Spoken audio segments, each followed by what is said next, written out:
Olá, tudo bem? Está começando mais uma edição do Agora Agro e você vai ver no programa de hoje.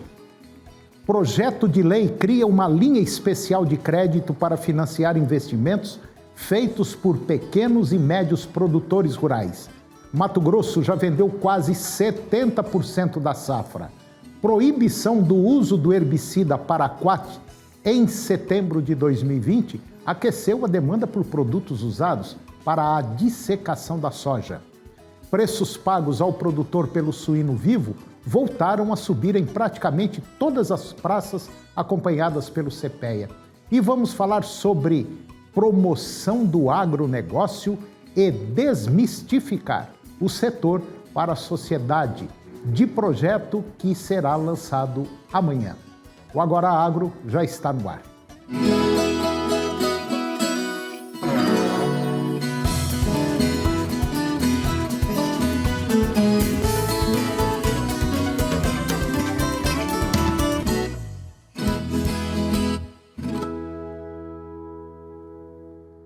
O projeto de lei 348 de 2021 cria uma linha especial de crédito para financiar investimentos feitos por pequenos e médios produtores rurais com recursos dos fundos constitucionais de financiamento e também do orçamento federal. O texto tramita na Câmara dos Deputados. A nova linha vai financiar iniciativas de agricultores enquadradas no Programa Nacional de Fortalecimento da Agricultura Familiar, o PRONAF, e também no Programa Nacional de Apoio ao Médio Produtor Rural, o PRONAMP. As condições de financiamento são taxa efetiva de juros de 3% ao ano para os beneficiários do PRONAF e 4,5% ao ano para os do PRONAMP. Prazo de pagamento não inferior a 10 anos, incluídos 2 anos de carência. Limite de financiamento a cada ano agrícola de R$50 mil e risco assumido integralmente pelos fundos constitucionais e instituições financeiras. Os produtores de milho lá do Mato Grosso já venderam quase 70% da safra. Se comparado com a comercialização de dezembro agora de 2020, o volume negociado em janeiro evoluiu apenas 1%. Isso devido às incertezas envolvendo o mercado do grão. O Instituto Mato Grossense de Economia Agropecuária, o IMEA, explica que o principal motivo da comercialização não ter evoluído é o atraso na semeadura. O produtor está com muitos receios e existem muitas incertezas em relação à produtividade. Por outro lado, a safra 21-22 subiu 2 pontos percentuais em janeiro, chegando em torno de 11% a comercialização, mas os preços são um pouco menores do que a safra futura. A proibição do uso do herbicida paraquat em setembro do ano passado aqueceu a demanda por produtos usados para a dissecação da soja e algumas revendas pelo país relataram preocupação com a falta dos defensivos fundamentais na reta final da safra de soja 2020-2021. E não apenas a soja pode ser prejudicada pela medida, mas a colheita do milho também. O paraquat é um herbicida estratégico usado no final do ciclo da soja e no começo do ciclo do milho. A cada dia de antecipação do milho pode significar uma saca de milho por hectare de prejuízo e sem o herbicida, toda a lavoura sofre. A decisão da Anvisa teve desdobramentos nada favoráveis. Com a medida aquecida, os preços também dispararam. Nos últimos 5 meses, o preço do diquat, um dos substitutos do paraquat, basicamente dobrou. Os preços pagos ao produtor pelo suíno vivo voltaram a subir em praticamente todas as praças acompanhadas pelo CPEA. Segundo pesquisadores, as altas elas estiveram atreladas especialmente ao aumento da demanda por novos lotes de animais no mercado independente. Já Quanto às exportações, tiveram forte recuo em janeiro, chegando ao menor volume desde agosto de 2019. A retração das compras por parte da China, principal destino do setor, motivou a diminuição dos embarques. Pelo menos é o que ressalta-se essa dependência das vendas ao país asiático e começa já a preocupar a suinocultura brasileira há algum tempo. E isso tem levado o setor a buscar cada vez mais novos demandantes externos. O PIB do agronegócio se encaminha para um recorde em 2020. Segundo dados do Centro de Estudos Avançados em Economia Aplicada, o CEPEA, e também da Confederação da Agricultura e Pecuária do Brasil, a CNA, em novembro houve um novo avanço de 2,3%. Segundo os pesquisadores, o crescimento diminuiu e o ritmo entre abril e maio, pelos impactos da pandemia do setor, mas voltou a acelerar agora em junho. E com isso, a alta acumulada nos 11 primeiros meses de 2020 chegou a quase 20%. Até novembro, o destaque ficou por conta dos segmentos primários do agroserviços. E com altas de 47,5% para o segmento primário e de 17% para os de agroserviços no PIB. O cenário geral, já traçado para o segmento primário, também se mantém o mesmo, com o forte crescimento do PIB em 2020, atrelado por um lado à expansão de oferta, por outro, ao intenso avanço dos preços agropecuários reais, resultando nos aumentos expressivos na demanda, tanto externa quanto doméstica, e também do alto patamar da taxa de câmbio. E depois do intervalo nós vamos falar sobre um tema interessante. Vamos falar da divulgação do setor agropecuário brasileiro. O Agora Agro volta já já.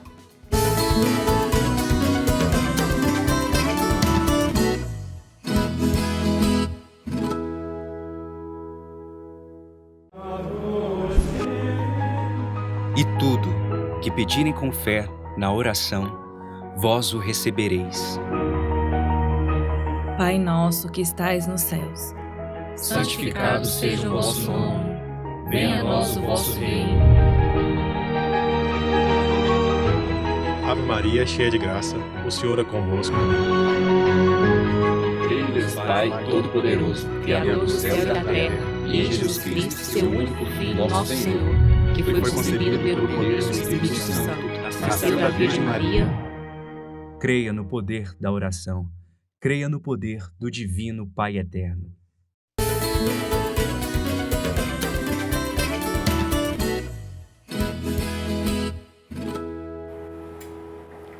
Eu vou conversar agora com Ricardo Nicodemos.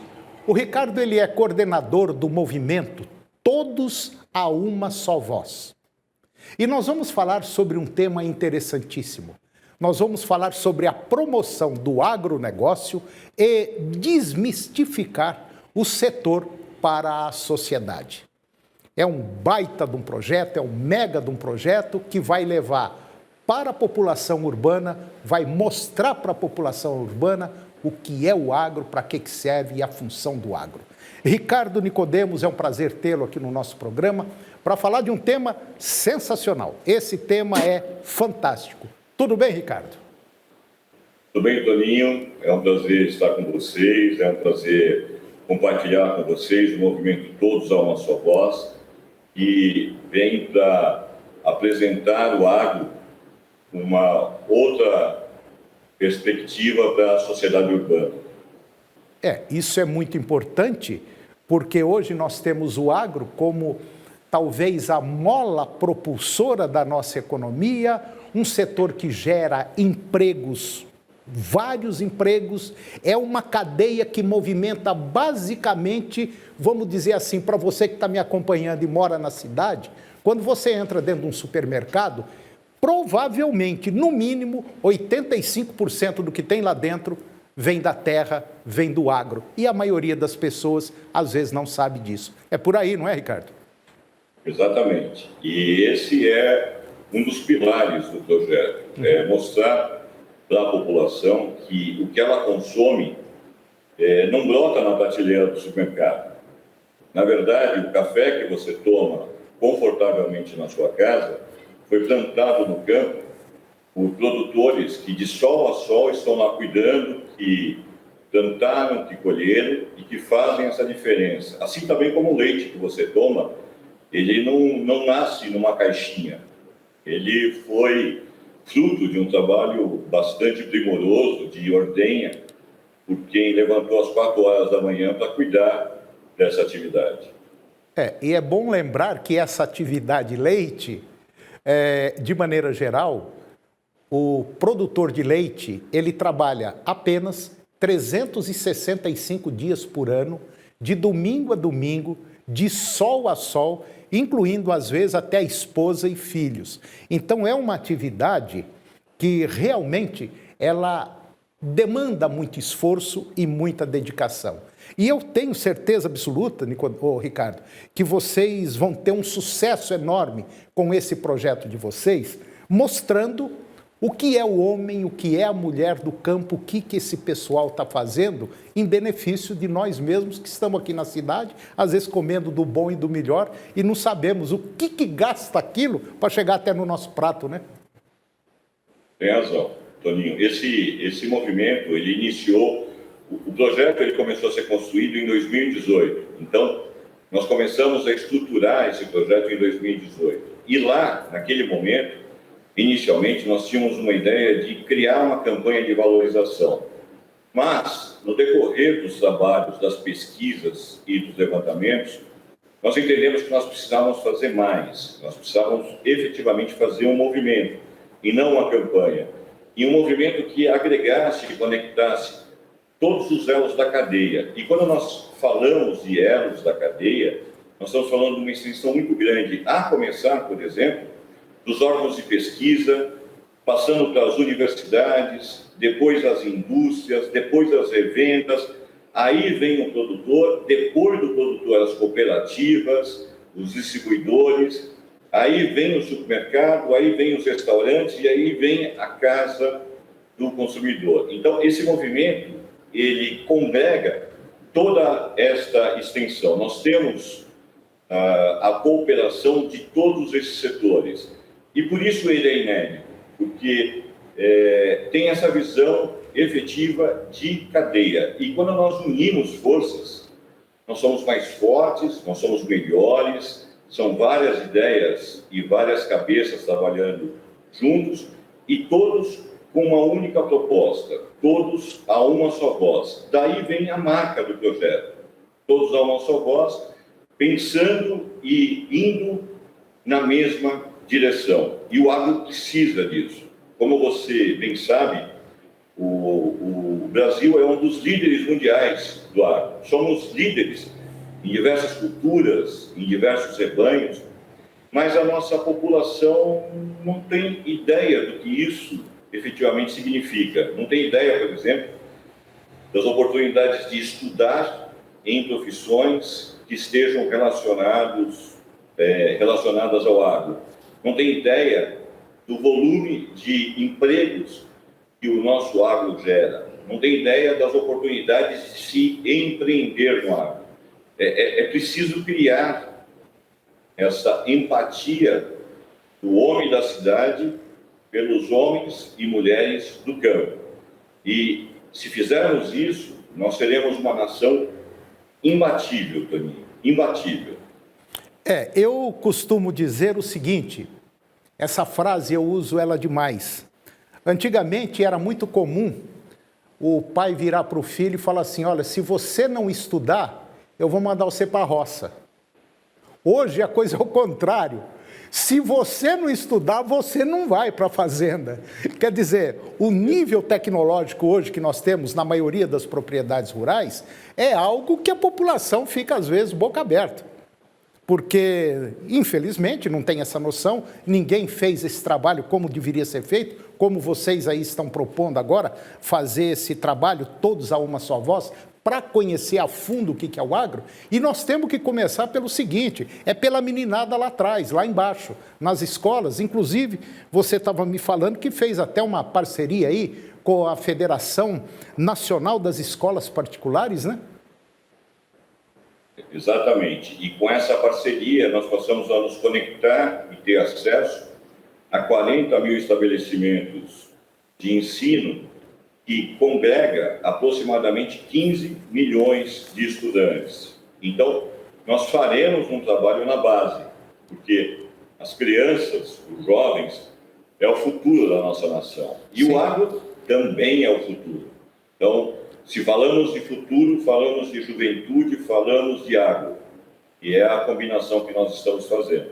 Ô Ricardo, se alguma escola, algum governo, principalmente se tiver algum político nos assistindo agora, está aí uma oportunidade de você levar para a sua cidade, para o seu município, para a sua região, para o seu estado, levar pessoas que realmente estão fazendo um belo de um trabalho e mostrar o esteio do nosso país, que é o agronegócio.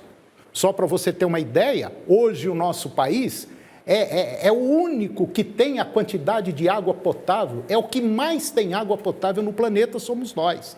Nós temos ainda mais ou menos aí 110, 120 milhões de hectares para plantar, para acabar com a fome, pelo menos da metade da população do planeta. Então, esse nosso país é importante. E nós, brasileiros, infelizmente, não sabemos valorizar o nosso país. Infelizmente, é mais ou menos isso, né, Ricardo? Exatamente.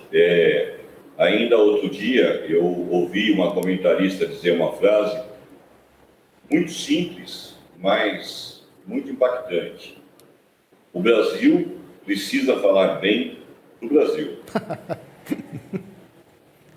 O Brasil precisa falar bem do Brasil. Se esse país quiser virar uma nação, nós vamos ter que mexer muito doce. E esse doce está começando por aí, está começando pelo agro, que é a base, que é o sustentáculo da nossa economia. E ai do Brasil se não fosse o agronegócio, né, Ricardo? Exatamente. É o nosso pilar da economia e será nas próximas décadas. Sim. Agora, também é importante nós valorizarmos que, Toninho, você bem sabe, se voltarmos na história, há 50 anos, nós éramos grandes importadores de alimentos. Sim. E foi a raça e o espírito de empreendedorismo dos nossos produtores que um dia arregaçaram as mangas, Verdade. Pegaram no laço e na enxada e fizeram o que hoje nós temos. Evidentemente com a ajuda das indústrias, dos institutos de pesquisa, dos órgãos de pesquisa, que nós temos fabulosas universidades, fabulosos órgãos de pesquisa reconhecidos em todo o mundo. O que precisamos é que a nossa população conheça esse bastidor, entenda que o seu Brasil é muito mais do que carnaval. Nós somos muito mais do que carnaval, nós somos muito mais do que futebol. É verdade. Somos um país da biodiversidade, país da floresta e o país do agro. E isso não é pouco, isso é muito. Concordo com você em gênero, número e grau e mais alguma coisa ainda. Bom, Ricardo, vocês vão fazer esse lançamento desse projeto amanhã, dia 23. Sucesso. O que precisar da gente, nós estamos aqui na TV Pai Eterno, temos um programa no rádio também. O que você precisar, nós estamos à sua disposição em pé e à ordem. Eu agradeço a sua presença, muito obrigado, mas muito obrigado mesmo. E sucesso para vocês, ok? Muito obrigado. Obrigado a você. Nós esperamos que seja um lançamento com toda a colaboração, porque nós temos trabalhado dessa forma e o intuito é que posicionemos o agro como a força do nosso país. Se Deus quiser. Um abraço, Ricardo. Muito obrigado. Tchau. Obrigado a você, Toninho. Tchau, tchau. E o programa de hoje chegou ao fim. E eu termino com a seguinte frase. O que vale na vida não é o ponto de partida, mas sim a caminhada. Caminhando e semeando, no fim terás o que colher. Um grande abraço, muito obrigado pela sua companhia, que Deus nos abençoe e até o próximo programa.